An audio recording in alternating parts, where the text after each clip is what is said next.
जय श्री कृष्ण दोस्तों। भगवान के श्री चरणों को प्रणाम करते हुए, गुरुदेव भगवान के चरणों में दंडवत प्रणाम करते हुए आज की इस कथा का आरंभ करते हैं। यम प्रविजनन्तमनुपेतं पेते कृत्यं द्वैपायनो बिरह कातराजुहाव पुत्रेति तन्मयतया तर्वोऽभिनयेन्दुस्तं सर्वभूतहृदयं मुनिमानतोऽस्मि। नैमिषारण्य की इस पावन धरा पर जहां सूत जी महाराज सौनिकादिक ऋषियों को कथा सुना रहे हैं, वहां पर एक प्रश्न खड़ा हुआ। ऋषियों ने पूछा, महाराज अश्वत्थामा ने उत्तरा के गर्भ पर ब्रह्म अस्त्र छोड़ा था, उस अग्नि से भगवान ने उस बालक की रक्षा कैसे की? और जिस बालक को गर्भ में ही भगवान के दर्शन हो गए हों, उसका जीवन कैसा होगा, उसकी मृत्यु कैसी होगी? आज का यह प्रसंग केवल एक राजा के जन्म की कथा नहीं है, यह कथा है संस्कारों की, शक्ति की, और यह कथा है माता के संकल्प की। दोस्तों, सूत जी महाराज कहते हैं कि धर्मराज युधिष्ठिर भगवान कृष्ण की सेवा से समस्त भोगों से विरक्त हो गए। जरा विचार कीजिए दोस्तों कि जिसके पास सोने के महल हो, स्वर्ग जैसा ऐश्वर्य हो, कहते हैं कि युधिष्ठिर जी के पास वैसा ऐश्वर्य था जो राजा इंद्र के पास भी नहीं था। वह कैसे विरक्त हो गया? इसके पीछे क्या है? क्यों? क्योंकि उन्होंने जीवन का वास्तविक प्रयोजन समझ लिया था। इस बात से समझते हैं कि आप किसी बड़े सुंदर नगर में गए हैं, वहां बड़े बड़े मॉल, बगीचे हैं, देखने लायक बहुत सारी सुंदर वस्तुएं हैं, लेकिन आप वहां भ्रमण करने नहीं, किसी विशेष कार्य से गए हैं। और बुद्धिमानी क्या है? पहले अपना कार्य पूरा करना, फिर निश्चिंत होकर नगर को देखना। हम जीव भी इसी प्रकार इस संसार में आए हैं। आए तो थे हम यहाँ पर भगवत भजन के लिए, पर यहाँ के चकाचौंध को देखकर अपना काम भूल गए। माया क्या करती है? माया हमें विस्मृति यानी भुला देती है। हम भूल गए कि हम कौन हैं और कहाँ से आए हैं। जब तक हम स्वयं को नहीं खोजेंगे, राम नहीं मिलेंगे। और अभी तो हमारी पहचान क्या है? अभी हम अपने आप को कैसे जानते हैं इस संसार में कि मैं पिता हूं, मैं माता हूं, मैं धनवान हूं, मैं गरीब हूं? यह पहचान देहा शक्ति है। जैसे ही यह सुध आती है कि मैं प्रभु का हूं, जीवन में भजन आ जाता है। दोस्तों, अक्सर हम भगवान से प्रार्थना करते हैं कि वो हमें दिखाई दें, वो हमसे मिलें, हमारी मनोकामनाओं को पूरा करें।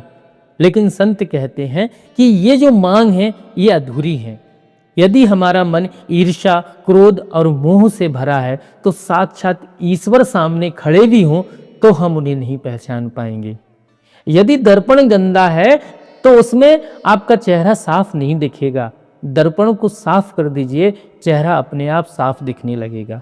वैसे ही हमारा मन शुद्ध होता है तो ईश्वर का अनुभव होने लगता है। और तभी तो कबीरदास जी कहते हैं कि लाली मेरे लाल की जित देखूं तित लाल, लाली देखन में गई मैं भी हो गई लाल। संत कबीर कहते हैं कि जब मैं उस परमात्मा के प्रेम, उसकी शक्ति को देखने निकली तो मैं स्वयं ही उसी रंग में रंग गई। मेरा अहंकार मिट गया और मैं परमात्मा का ही रूप हो गई। अब जहां भी देखती हूं मुझे बस वही नजर आते हैं। यहां पर युधिष्ठिर जी से हमें यही चीज सीखनी चाहिए कि भक्ति कोई दिखावा नहीं बल्कि आत्म सुधार की यात्रा है। जिस दिन हमारी दृष्टि शुद्ध हो जाएगी उस दिन हमें मंदिर जाने की जरूरत नहीं पड़ेगी। हमें हर इंसान में, हर जीव में और प्रकृति के हर कण में वही परमात्मा नजर आने लगेगा।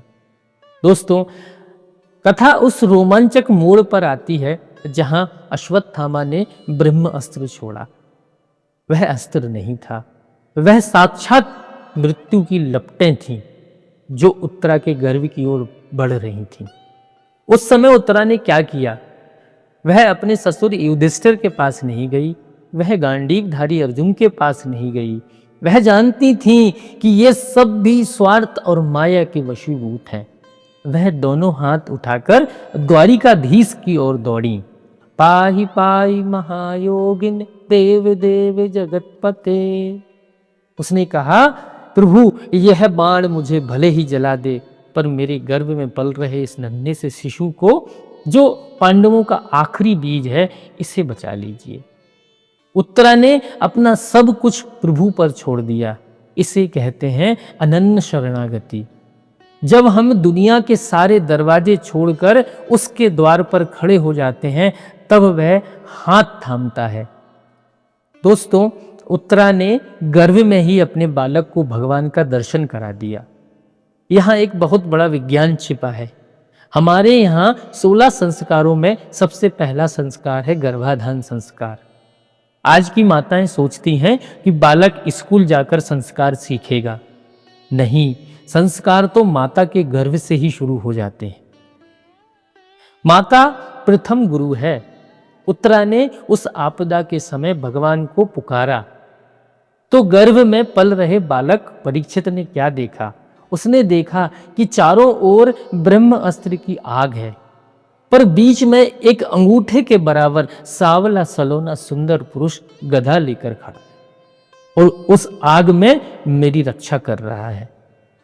परीक्षित ने जन्म लेने से पहले ही कृष्ण को देख लिया, इसलिए उनका नाम परीक्षित पड़ा, क्योंकि वे जन्म के बाद हर चेहरे में उसी सावले सलोने को ढूंढते थे, परीक्षा करते थे। यदि माता गर्भ में भगवत भक्ति का संस्कार दे दे तो बालक का जीवन और मृत्यु दोनों मंगल में हो जाते हैं। महाराज परीक्षित इसलिए प्रतापी बने क्योंकि उनकी माता भक्त थी।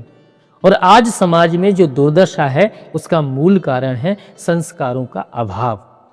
दोस्तों, संत बड़ी विनम्रता से कहते हैं कि आज की नारी अंधी प्रतिस्पर्धा में अपना धर्म और सदाचार छोड़ रही हैं। लोग कहते हैं पुराने जमाने की बात है, अरे भाई सूर्य पुराना है, चांद पुराना है, क्या हम उन्हें छोड़ देंगे? संस्कार पुराने नहीं होते, ये शाश्वत होते हैं।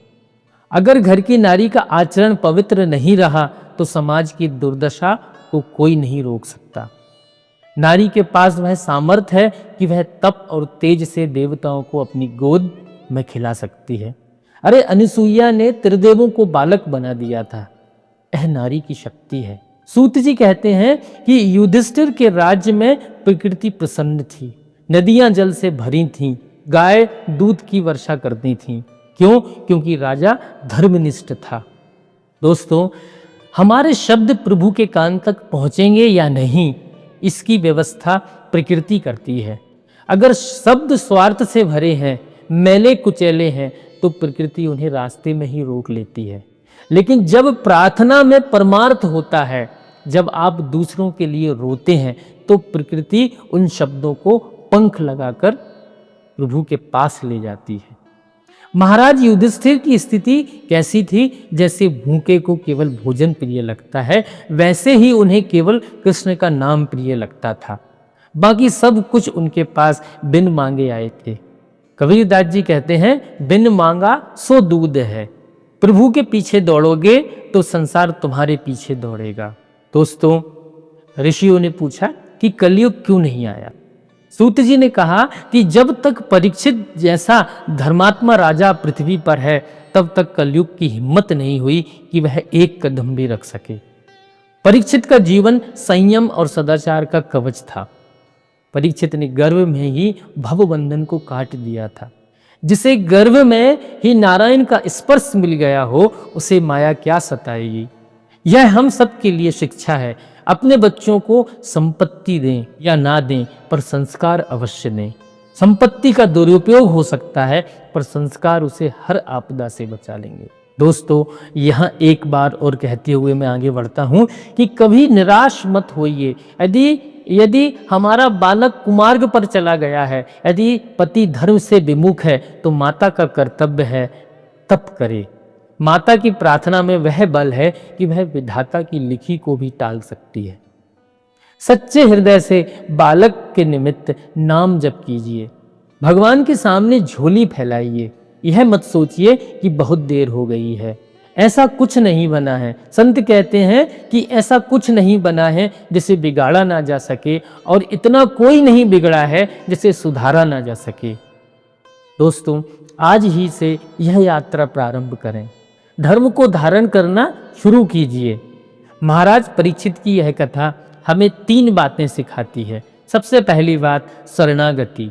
विपत्ति में केवल प्रभु को पुकारेंगे जैसे उत्तरा ने पुकारा था।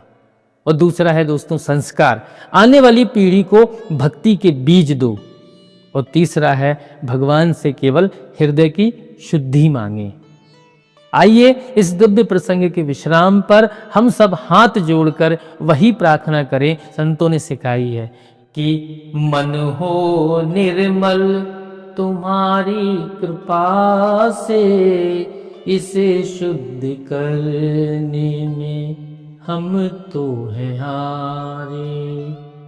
अगर नाथ देखोगे जो अब गुण हमारे, तो हम कैसे भव से लगेंगे किनारे। जैसे परीक्षित जी की रक्षा गर्भ में हुई, वैसे ही प्रभु हमारी रक्षा इस संसार रूपी गर्भ यानी आवागमन के चक्र में करें। बोलिए द्वारिकाधीश भगवान की जय। बोलिए राजा परीक्षित महाराज की जय। भगवान के श्री चरणों में इस कथा को समर्पित करते हुए ये आज की कथा को हम यहीं विराम देते हैं। जय श्री कृष्ण।